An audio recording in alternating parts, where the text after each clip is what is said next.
Bom dia.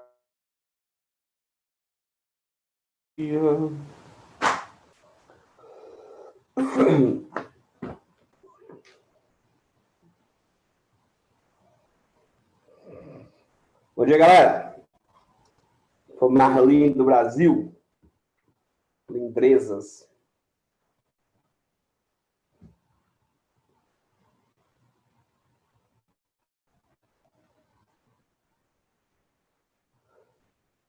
Galera, vamos colocando presença logo lá para a gente adiantar nosso processo aqui. E vamos ligar as câmeras aí que eu preciso ver a cara feia de vocês.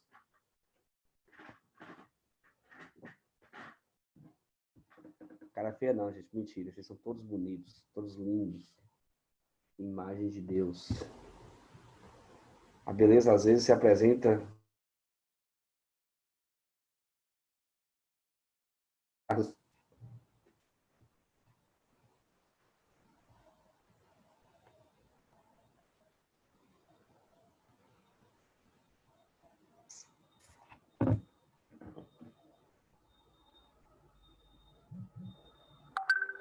Nós vamos corrigir as atividades no final do capítulo que eu pedi na aula passada, tranquilo?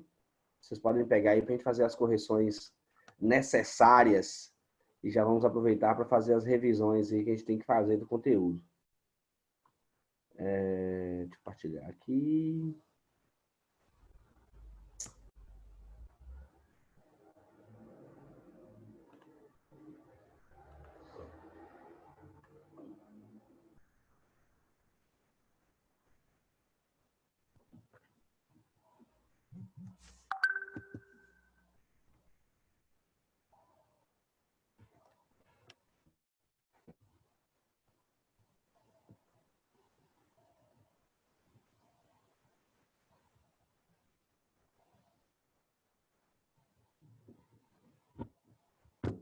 Tá aparecendo aí, galera? Tá? Tranquilo?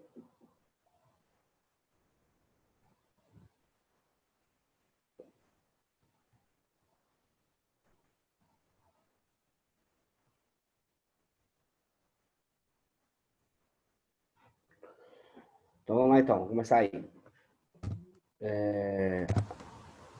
As atividades do capítulo 4 e antes das atividades do capítulo geral, tem essas duas questões e eu não sei se a gente corrigiu.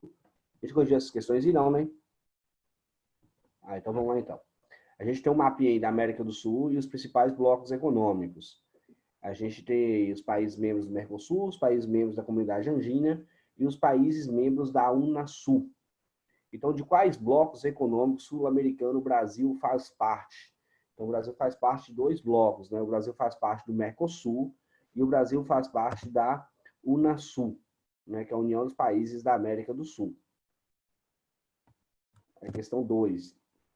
Que unidade política da América do Sul não integra nenhum bloco? A gente tem aqui a Guiana Francesa, que não vai fazer parte de nenhum bloco. Por que a francesa fazer parte de nenhum bloco? Porque não é um... A Guiana Francesa ainda é um território ultramarino da França, né? É um território administrado pela França. Não é uma colônia francesa ainda. Né? Mas por quê? Porque eles também não fazem questão nenhuma de deixar de ser uma colônia francesa. O país está muito bem assim, é um país muito pequeno, um país com uma economia relativamente pequena, que está muito bem sendo administrado pelo território francês. Uma curiosidade é que existe uma ponte construída entre o Brasil e a Guiana Francesa, que tecnicamente liga o Brasil à França, né? Apesar da França estar lá no continente europeu. Então vamos para as atividades do capítulo.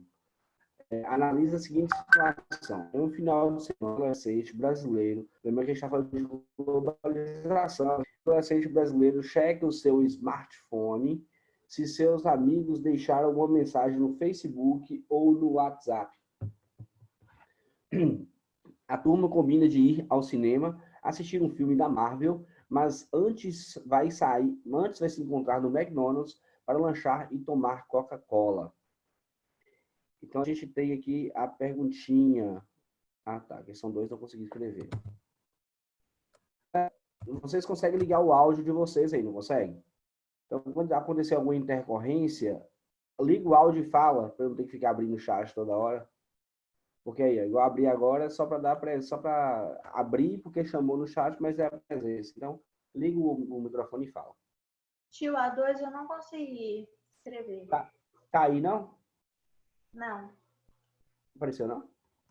Não. Para mim tá só apareceu só a resposta da 1. Então, vamos lá. Infrancílula, pois não é um país independente. É a resposta.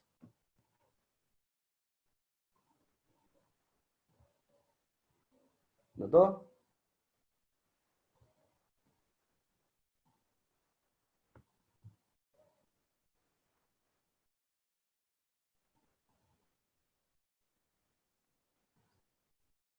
Foi, Isabela? Anotei, tio. Show. Vamos lá. Se não aparecer as próximas, você me fala, tem alguma coisa errada. Então, a gente está falando de globalização, né? Então, qual é o entre o final de semestre adolescente com o processo de globalização? A resposta é bem grande, a gente pode tentar diminuir ela aí. A maior troca de informações entre pessoas, países e empresas propiciou o processo de globalização. Assim, as multinacionais como McDonald's, Coca-Cola, ampliam seus mercados consumidores e espalham seus produtos e serviços pelo mundo. As ações multinacionais associadas ao avanço de tecnologia e comunicação ocasionou uma uniformização dos padrões de consumo ao redor do globo, possibilitando, por exemplo, o acesso a smartphones e a trocas de mensagens por meio de aplicativo.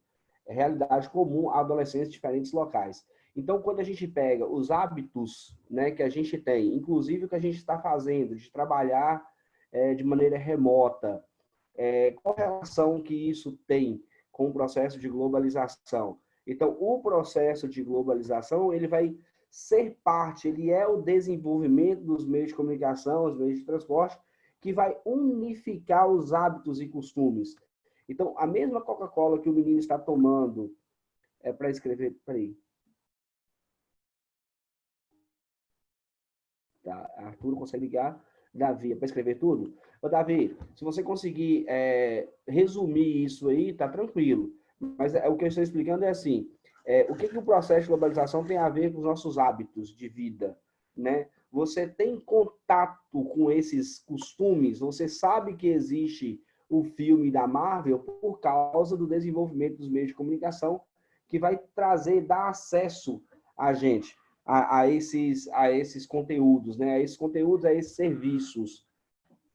Então, o processo de globalização ele vai criar essa interação que vai moldar os nossos hábitos, os nossos costumes. Tranquilo? A resposta é grande porque realmente é difícil de explicar isso com poucas palavras. E tá tranquilo.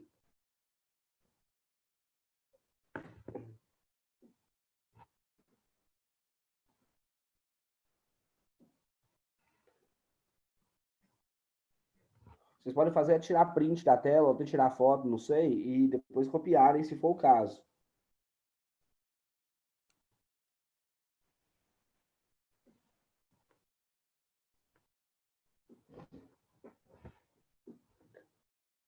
Posso passar ou vocês vão copiar?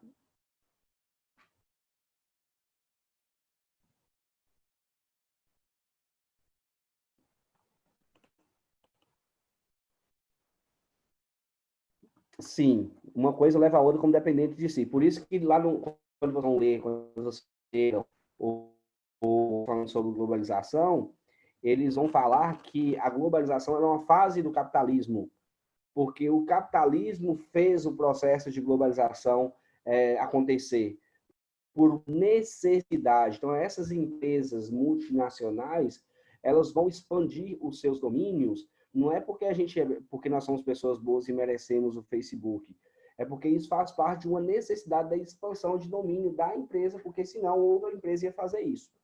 Aquela analogia com você sobre o Facebook, vai comprar o Twitter, vai comprar o WhatsApp, vai comprar o Instagram. Eles vão fazer isso por necessidade de expandir o seu domínio, porque senão aconteceria o contrário ou surgiria uma outra empresa maior. Então, esse processo de globalização, ele é uma fase da nossa etapa do capitalismo que a gente está vivendo, né?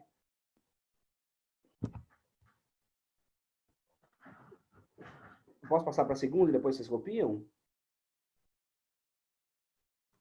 Vamos lá. Ninguém falou, não falou, consentiu. Simbora. Quais são os principais agentes da globalização econômica? Comente a sua atuação no contexto da globalização. Então, a gente tem globalização, acho que é a globalização econômica que vai influenciar nos nossos hábitos, né? Então, os nossos hábitos culturais mesmo, porque cultural, galera, é aquilo que vai fazer parte do nosso cotidiano e aquilo que a gente vai transmitir para as gerações posteriores. É aquilo que a gente recebe de herança.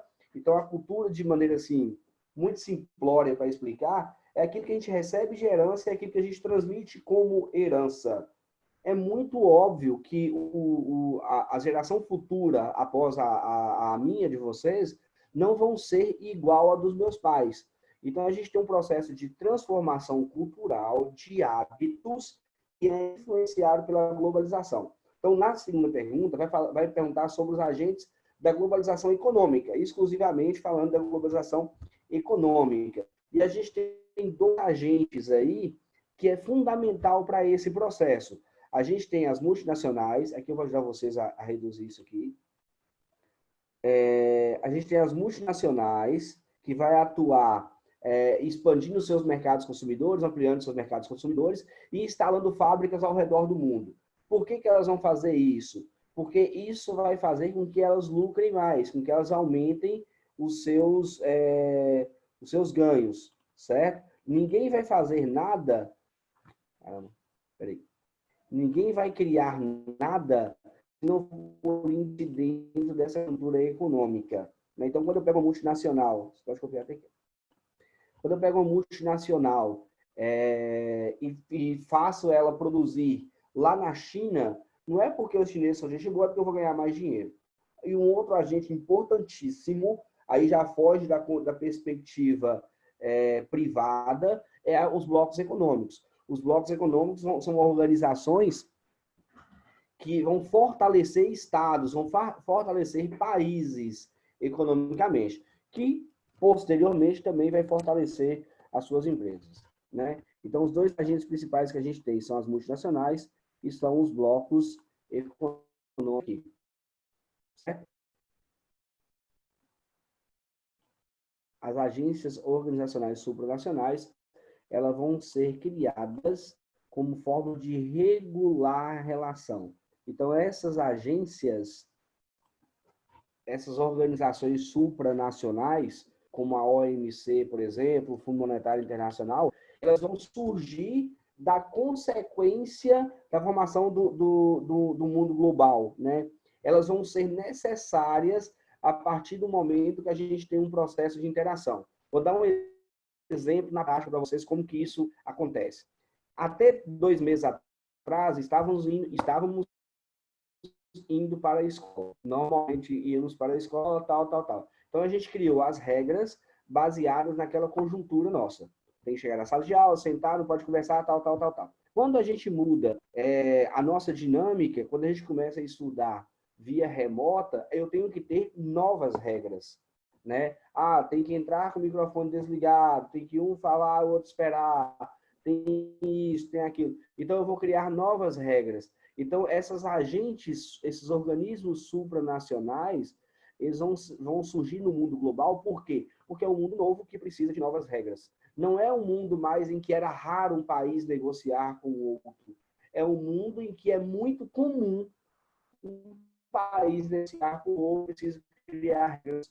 É aí que vai entrar os organismos, as organizações supranacionais, como o FMI, como a Organização Mundial do Comércio, por exemplo. E vai fortalecer outras, né, que a gente vai estudar depois. A Organização Internacional do Trabalho, por exemplo, nunca foi tão necessário quanto agora, porque você tem cada vez mais empresas multinacionais indo explorar mão de obra em outros países. Então, eu preciso de novas regulamentações para impedir o avanço da exploração econômica aí no mundo.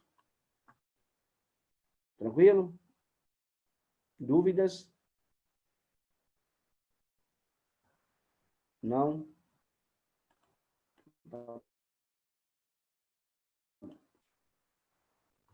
Gostei disso aqui. Então, vamos lá. Posso passar para 3? Depois vocês copiam? Tá bom que a gente pergunta e responde. A gente responde. Não. Partindo do princípio neoliberal de livre circulação de bens, pessoas, serviços e capitais, esse princípio neoliberal é porque vocês já têm já a dicotomia, o entendimento de que o mundo capitalista é liberal, o mundo socialista nem tanto. Então, essas liberações de circulação, pessoas, serviços, vai acontecer no mundo mais capitalista. Muito bem. De liberação de pessoas, serviços, capitais, além de união econômica monetária e eliminação de tarifas alfandegárias, então de blocos econômicos, os blocos foram criados como o objetivo de fortalecer o sistema capitalista, né, oposto ao capitalista. Então, os blocos econômicos eles vão ser criados no mundo capitalista. E ao contrário do que se possa imaginar, a criação dos blocos econômicos regionais não é um processo oposto à globalização. Claro que não, ela é um processo que vai fortalecer as economias dentro do mundo globalizado. Ela vai existir por conta dessa globalização. De que maneira os blocos econômicos fortalecem o sistema capitalista, né? Então, os blocos econômicos eles vão impulsionar o comércio mundial por meio da redução de barreiras alfandegárias entre seus países membros, além de aumentar a competitividade do mercado mundial, fortalecendo assim o capitalismo. Por exemplo, eu tenho a União Europeia. Lembra que eu contei a história do Benelux, que começou com 3 países, depois aumentou para 6, depois para países a mais desse bloco econômico, eu vou aumentar a quantidade de mercadorias que vai circular. Ou seja, eu vou aumentar a interação entre esses países. E no caso da União Europeia, essa interação é muito mais complexa do que só de mercadorias. Eu tenho a circulação de pessoas, eu tenho a circulação de mercadorias, eu tenho a circulação de serviços e eu tenho a circulação de capital, de dinheiro, por esses países. Então, esses blocos econômicos eles vão contribuir muito para o processo de dinâmica, para o processo de globalização, certo? E esses países, aqui no final, aqui fala de fortalecer o capitalismo, por causa do comércio. Esses países mais fortalecidos são os países fora do bloco, né? Você vai criar uma economia mais fortificada, mais fortalecida a partir dos blocos econômicos. Questão B. O que levaria a imaginar que a criação do bloco econômico se opõe ao processo de globalização? Então, vamos lá. Por que eu posso pensar que um bloco econômico vai atrapalhar no meu processo de circulação? Eu tenho a ideia de globalização como característica a criação de um espaço unificado, um espaço só. Né? Quando eu falo que vou criar um bloco econômico, eu posso entender que eu vou fragmentar o meu espaço, eu vou limitar o meu espaço àquelas negociações, né? Criando barreiras a partir dos blocos econômicos que os mercados vão para fora. Isso vai acontecer, essa oposição vai acontecer quando eu tenho a formação de blocos econômicos, na verdade não é a formação de blocos econômicos, quando eu tenho a junção de países no moldes que aconteceu no sistema socialista, em que os meus países, né, no caso da União Soviética, que eram vários países juntos com poder centralizado em Moscou, eu tenho uma... Tio, grifa o que é para colocar, fica melhor. Espera aí. Eu quero copiar tudo, né? Também. Destacado. Opa. Espera aí. Errado.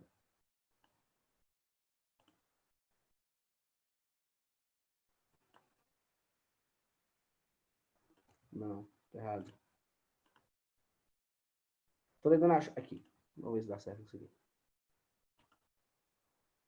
Não, tá errado, tá errado, tá errado. Aqui. Calma aí, estamos aprendendo. Coloca até o pontinho aqui, galera. O que eu tenho? A União Soviética tem vários países com poder centralizado em Moscou. Eu posso pensar que a União Soviética é um bloco econômico nos moldes do bloco econômico capitalista? Não. Por quê? Porque os países que faziam parte da União Soviética eram proibidos de negociar com os países fora da União Soviética, fora do sistema ideológico comunista. Então, eu tenho um isolamento do mundo. No mundo capitalista, eu tenho a formação de um bloco econômico para eu fortalecer a minha economia, para eu vender mercadorias e entrar no mercado global. Ninguém é proibido de negociar com ninguém. A ideia de eu juntar os meus países é para eu me fortalecer. Como se eu pegasse, por exemplo, imagina que eu tenho 4 lojas no centro. Eu tenho 4 lojas. Uma vende relógio, a outra vende bolsas, a outra vende pulseira e a outra vende sapatos. Todas as 4 lojas são lojas bacanas, são lojas médias, são lojas grandes. Aí eu resolvo virar para os 4 pessoas e falar assim, vamos juntar as nossas lojas, vamos criar uma loja que a gente vende pulseira, relógio, bolsa e sapato, e vamos expandir para Linhares inteira, e vamos vender mercadorias para Linhares inteira. Vamos alugar um ponto maior, né? Por quê? Porque a gente vai juntar as despesas nas 4 pessoas, vamos criar uma economia associada aqui, e vamos vender roupas, sapatos, relógios, para todo mundo. Vamos fazer propaganda de televisão, vamos fabricar mais, vender mais, produzir mais. Vamos vender para Linhares inteira. Então, essa é a ideia do bloco econômico capitalista. Eu quero me fortalecer para eu vender mercadoria para o mundo inteiro, para eu poder comprar mercadorias mais baratas, para eu ir nos meus fornecedores e falar, agora eu não sou só uma loja, eu sou um grupo de lojas. Esse é o modo econômico capitalista. No caso da União Soviética, as 4 lojazinhas pequenas vão se associar a uma loja muito grande e vão ficar proibidas de negociar com as outras lojas. Aí eu tenho um problema, aí eu tenho um isolamento, né? Eu tenho uma barreira comercial aí.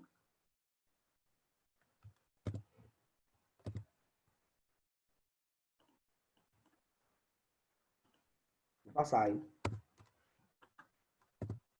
Se não conseguir, eu passo. Vamos lá. É possível afirmar que o Mercosul já promoveu a integração efetiva dos seus países membros. O Mercosul, o Mercado Comum, ainda não promoveu a integração efetiva dos seus países membros. Fato que existem interesses de grupos em divergência, principalmente Brasil e Argentina. Então, a ideia do Mercosul é a gente criar um grupo, um bloco econômico na América, aqui na América do Sul, né, os 4, Brasil, Uruguai, Paraguai e Argentina, e criar uma circulação livre aqui de pessoas, serviços e mercadorias, né? A ideia não é construir uma união monetária igual à União Europeia, mas é construir um bloco com as liberdades de circulação de mercadorias, pessoas e serviços. Isso já aconteceu? Isso foi concretizado? Não. Por quê? Porque países igual Brasil e Argentina, por exemplo, têm divergência de interesses, né? Se a gente criar, por exemplo, leis que vai unificar os nossos processos de exportação e importação, o Brasil pode ficar prejudicado em algumas mercadorias que a gente exporta mais, e a Argentina com outras. E a gente tem um problema na América do Sul, que é a questão da ideologia no poder.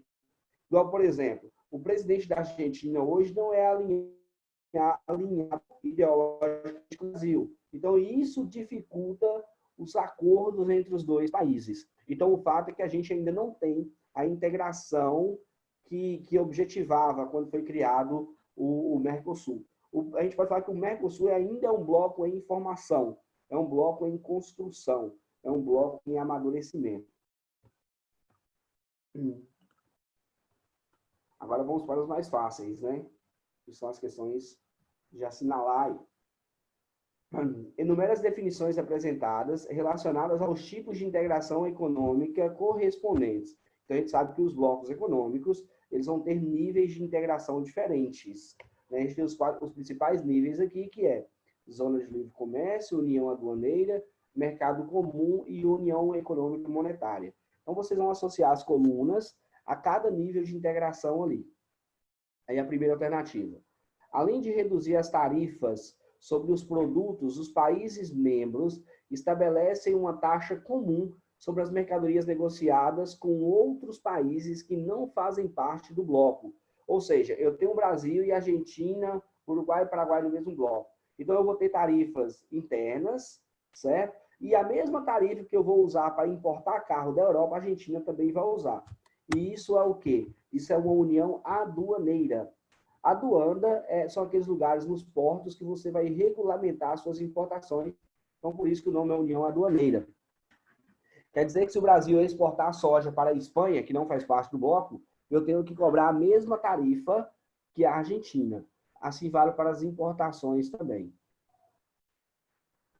Pratica a livre circulação de mercadorias, pessoas e serviços. O que é isso, galera? Isso é o mercado comum, né? Que eu acabei de explicar sobre a ideia do que seria o Mercosul. Ou seja, a livre circulação de pessoas, mercadorias e serviços pelos países membros. Além da livre circulação de mercadorias, pessoas e serviços, eu tenho um nível a mais. Os países membros adotam uma moeda comum. Isso eu vou ser a União Econômica e Monetária, que no mundo só vai existir a União Europeia, com o euro, a moeda. E o primeiro, a que sobrou, que é a Zona de Livre Comércio, visa estimular a troca de mercadorias por meio de redução ou eliminação de barreiras alfandegárias. Aí eu tenho, por exemplo, o NAFTA, lá na América do Norte, que você vai ter só a redução ou eliminação de tarifas alfandegárias e só vale para a circulação de produtos. Não vai valer para a circulação de pessoas, certo? E nem serviços. Só vai valer para a circulação de produtos. Questão 6. Com a globalização, muitos territórios aumentaram sua produtividade, mas a perspectiva de prosperidade de suas populações não tiveram o mesmo desenvolvimento. Com base nessa afirmação, podemos dizer que essa nova ordem mundial se caracteriza por renovação dos papéis como o FMI e a OMC, promovendo mais solidariedade mundial, aceleração da onda de inovações tecnológicas, produzindo uma expansão financeira ainda maior com os países ricos, processo de regionalização das economias de blocos, enfraquecendo culturalmente várias etnias, diminuindo os conflitos no mundo, intercâmbio global entre os polos principais, América Latina, Oriente Médio, Europa Oriental e África, e igualdade econômica entre as nações com a globalização das finanças, comércio, tecnologia e serviços.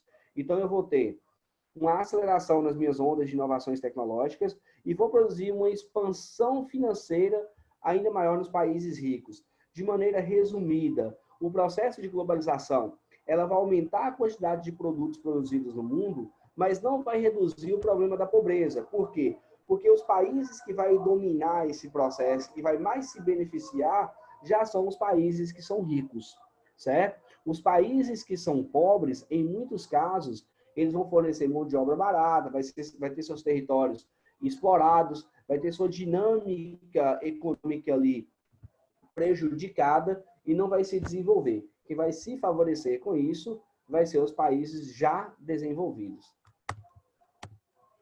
Questão 7. Aí eu tenho aí um trecho da reportagem do G7, que é o grupo dos 7 maiores países do mundo.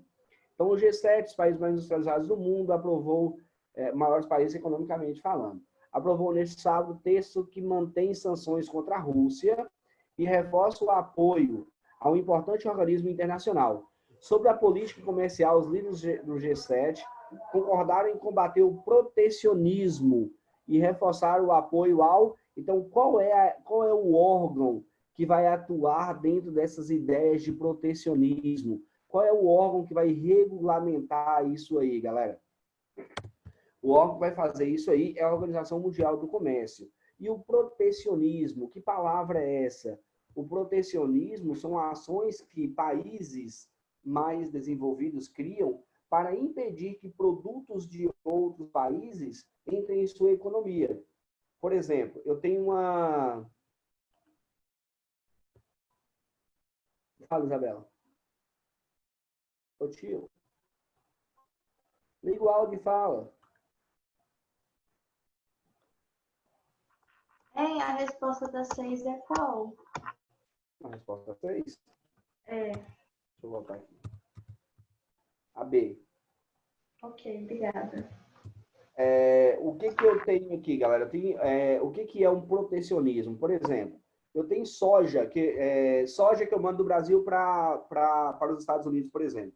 E o meu produtor rural aqui, por exemplo, ele consegue vender a soja para os Estados Unidos e chegar lá a R$30 a saca, né? Eu consigo vender a soja para os Estados Unidos a R$30 a saca e eu vou ganhar muito dinheiro com isso. Só que nos Estados Unidos também tem produtor de soja, certo? Aí o que o governo de lá faz?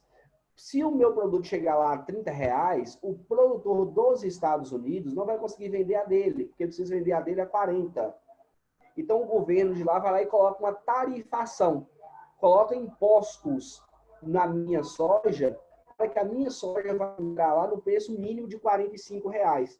Então as empresas lá vão deixar de comprar a soja do Brasil para comprar a soja produzida nos Estados Unidos, certo? Então, isso aí já é uma política protecionista. A outra coisa que eles fazem também é um negócio chamado subsídio. Mas e entre outros assuntos que a gente fala depois.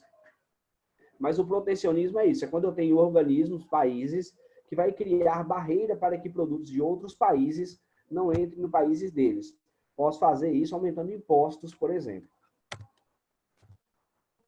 Questão 8. Questão 8 é muito legal, muito interpretativa, né? A gente tem Estados Unidos e a Indonésia. A gente tem uma pessoa costurando um tênis descalça, detalhe, e umas caixinhas de tênis atrás, que são esses, cara, tênis da Nike. Muito bem. E isso acontece. Esses tênis que são vendidos aqui, produtos de tecnologia, eles são fabricados, na grande maioria, em países do Sudeste Asiático, porque a mão de obra é mais barata, o custo de produção é mais barato. Eu falo assim, o meu celular é da China. O de quase todo mundo é da China. Porque quase todas as empresas mandam fabricar esses telefones lá. Eles desenvolvem o telefone nos Estados Unidos e fabricam na China aí, certo? Então, o que a gente tem? Na letra A, o amplo desenvolvimento dos países do mundo globalizado com abertura de vagas de emprego nos países pobres, né? Vamos analisar as outras. O papel da mulher na produção da moda, que será difundida para todo o globo, inclusive nos países ricos. Aqui não está aparecendo uma mulher que trabalha com moda, né? O consumo consciente em países ricos em relação à produção de bens para a subsistência em países pobres. Não parece que é um consumo consciente, já que a pessoa considera que esse aqui está sem trabalho. Mas, enfim. A mundialização do consumo, aumentando a possibilidade de se adquirir uma marca da moda em qualquer país do globo. Não é o que a Charge está criticando, né? Isso é possível, mas não é o que a Charge apresenta. A globalização da economia por meio das multinacionais, que se aproveitam da mão de obra barata em países pobres. Então, a análise da Charge para a gente vai trazer isso. Vai trazer uma empresa multinacional. Por que multinacional? Porque ela é da Indonésia, uma empresa mundialmente conhecida dos Estados Unidos, que vai fabricar os seus produtos aproveitando a mão de obra dos países mais pobres. Né? Então, a resposta aí é a letra E. Então, vamos seguir aí. Os blocos econômicos são importantes alternativas adotadas pela maioria dos países do mundo para ampliar suas relações econômicas e comerciais. Sobre esse tema, assinale a alternativa que representa a principal causa para a formação dos blocos econômicos no mundo contemporâneo. Então, por que os blocos econômicos vão se formar? A partir do dinamismo do capital industrial, a partir da consolidação do processo de globalização, a difusão do sistema socialista, a imposição de barreiras protecionistas, aumento de tarifas alfandegárias. Então, vamos lá. A questão C, ela já é fora porque a ideia do bloco econômico ela é uma ideia capitalista, de acúmulo de capital e de fortalecimento econômico. A imposição de barreiras protecionistas, não, porque a ideia do bloco econômico é justamente você romper essas barreiras, primeiramente em países membros. E o aumento das tarifas alfandegárias, isso não vai acontecer. Vai ter uma redução de tarifas entre os países membros e você, mesmo assim, não vai ter um aumento em relação a outros países. O que você vai tentar fazer é fortalecer a sua economia e dinamizar, fazer com que as suas tarifas sejam acessíveis para você comercializar com o mundo inteiro, né? Então, você não vai querer aumentar essas tarifas alfandegárias. Isso são medidas protecionistas. Por que não é dinamismo do capitalismo industrial? Porque o capitalismo, a fase nossa do capitalismo, já não é mais o capitalismo industrial. Quem domina o mundo hoje não é quem domina as indústrias. Quem domina o mundo hoje é quem domina o conhecimento técnico, científico e informacional. Por isso que a gente tem essa fase do capitalismo. As grandes fábricas do mundo hoje já não estão localizadas mais nos países que dominam a economia global. Pelo contrário. Vou voltar na outra. Pelo contrário. As grandes fábricas do mundo hoje é na China, que não vai dominar o capitalismo econômico, o capitalismo científico e informacional. Quem vai fazer isso vai ser Estados Unidos hoje. Mas a China é a segunda maior potência do mundo? Sim, por causa da sua produção, por causa do seu desenvolvimento econômico, por fatores bem específicos. Então, a respostazinha nossa aí vai ser a letra B, a consolidação do processo de globalização. Blocos econômicos e globalização tem tudo a ver, galera. É tudo uma coisa simultânea, uma coisa que está relacionada uma coisa com a outra.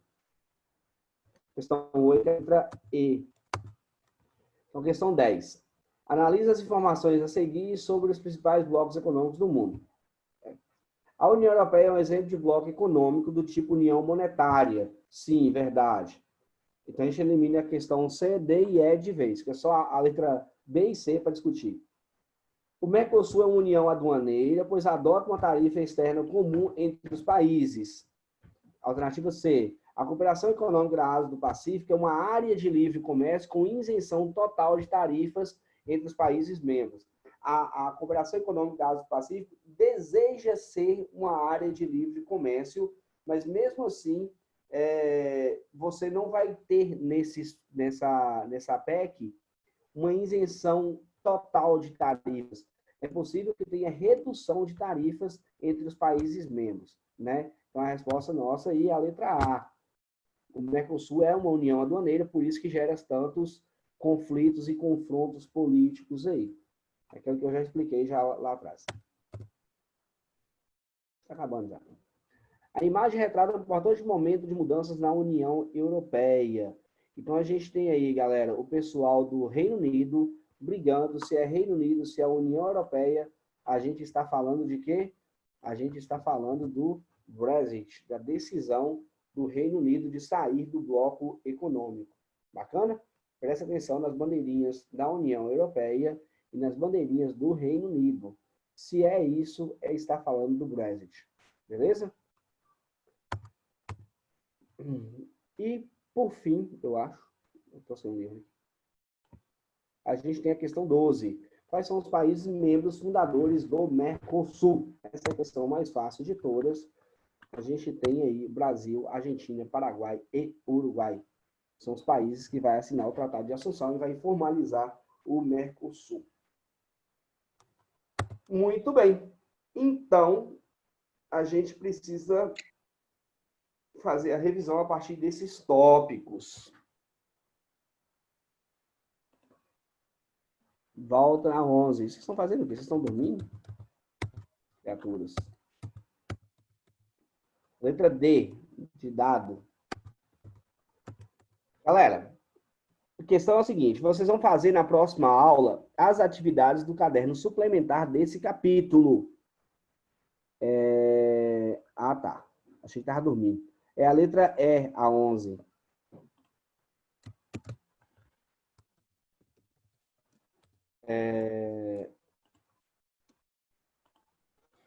Mesmo? Vamos lá. Não, é D. Oh, caramba.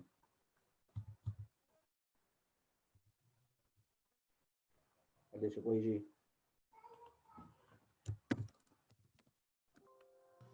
Professor, fala da 10, por favor. Peraí, deixa eu corrigir aqui, que eu coloquei errado aqui. Peraí. Não. 11. D. Eu não queria voltar, acabei voltando. Vamos lá. Estão dormindo, criaturas humanas. A 10 é a letra A. E a 11 é a letra D. Eu falei que a letra E. Vamos lá, o capítulo a gente estudou globalização, empresas multinacionais, organizações supranacionais, FMI, Banco Mundial e OMC, a União Comercial dos Países em Blocos Econômicos, organismos regionais em interação do continente americano, falamos do NAFTA, falamos do Mercosul. Sério, preciso ver isso com vocês toda vez. Falamos do NAFTA, do Mercosul. Falamos da Organização dos Estados Americanos. A gente falou de um monte falamos de um monte de organismos. E, por fim, os principais blocos econômicos da América, né? O NAFTA, o Mercosul e a Unasul, né? Que são os principais, assim. Beleza. Vocês vão fazer as atividades do caderno suplementar desse capítulo, certo? E vão fazer uma análise sobre o que vocês aprender esse conteúdo aqui, certo? Se estiverem com muitas dúvidas, se não conseguiu aprender nada, vocês tragam essa dúvida para a próxima aula, para a gente criar revisões, fazer alguma coisa assim nesse sentido. Beleza? Professor, libera mais cedo, já que terminou o capítulo. Libera mais cedo que no capítulo. Vamos lá, vou só fazer uma discussão com vocês aqui, rapidinho aqui. Olha só. Deixa eu interromper aqui para ficar mais fácil. Todo mundo de uma vez só. Cadê vocês? Então, galera, mas assim, a forma é feito isso para tentar achar a melhor forma possível. Vocês preferem que eu passe slides? Vocês preferem que eu faça um esquema para vocês anotarem? Melhor marcar no livro? O que vocês acham que fica melhor para vocês compreenderem isso aí? Tá dando para entender alguma coisa? Essa é a questão. Davi falou marcar no livro. É a melhor forma? Marcar no livro para vocês? É, né? Melhor do que os slides. Beleza, tranquilo. Então, assim, é porque... Deixa eu ver, se vai corrigir na próxima aula, marcar no livro, acho melhor marcar no livro. Não, beleza. Então, eu vou continuar, então, da forma que eu estava fazendo, então, tá bom, né? Marcar no livro, um livro marcado. Eu não consigo abrir o livro e marcar, não tem que fazer eu printar o livro e marcar aqui para vocês. Então, eu vou continuar fazendo isso, mas assim, à medida que vocês vão tendo dúvidas sobre o conteúdo, vá anotando, manda para a coordenação que eles repassam para mim, para a gente, porque já tem muito tempo já que a gente está estudando dessa forma. Então, voltar o conteúdo todo vai ser mais difícil. Então, se vocês tiverem dúvidas, vá anotando para a gente debater depois. Tranquilo? E as atividades, elas são muito boas, por isso que eu estou corrigindo. Às vezes fica cansativo, mas a gente vai corrigindo por quê? Porque se você não sabe nada que está na pergunta, tem alguma coisa muito errada. Porque a ideia é você estudar e saber responder aquilo ali no final do capítulo. Beleza? Então, se está com muita dúvida, é porque a gente precisa estudar mais. Né? E isso não é um processo que vocês precisam fazer sozinho, sofrer sozinho. A gente está aqui para ajudar. Né? A função minha é conectar vocês ao conhecimento. A ideia é essa. Beleza? Eu vou encerrar a aula e vocês fazem as atividades do capítulo, das atividades suplementares do capítulo 4, a gente corrigir na próxima aula também. Bacana? Bom final de semana, fiquem com Deus. Falou, professor. Valeu. Tchau, tio. Tchau, tio. Tchau, professor. Tchau, tchau, gente. Fica com Deus. Beijo.